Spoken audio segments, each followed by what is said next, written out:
বিসমিল্লাহির রহমানির রহিম। আসসালামু আলাইকুম ওয়া রাহমাতুল্লাহি ওয়া বারাকাতুহু।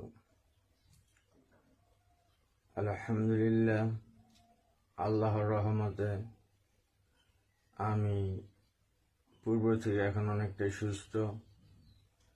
আর আমি দোয়া করি সারা বাংলার মানুষের জন্য আল্লাহর কাছে, জাতি ধর্ম নির্বিশেষে সবাইকে আল্লাহ সুস্থ রাখুক, সবার নেক হায়াত দারাজ বাড়ায় দিক, বাংলাদেশ থেকে সকল বিপদ আপদ আল্লাহ কাটিয়ে দিক। আমাদের কোনো পাপের কারণে যদি দেশে দ্রব্যমূল্যের দাম, দেশে বিশৃঙ্খলা তৈরি হয়, এই জন্য আল্লাহর কাছে আমরা ক্ষমা প্রার্থনা করি, আল্লাহ কবুল করেন, আমিন। আজকে আমি কথা বলবো, যেহেতু আমি একজন আওয়ামী লীগের একনিষ্ঠ কর্মী।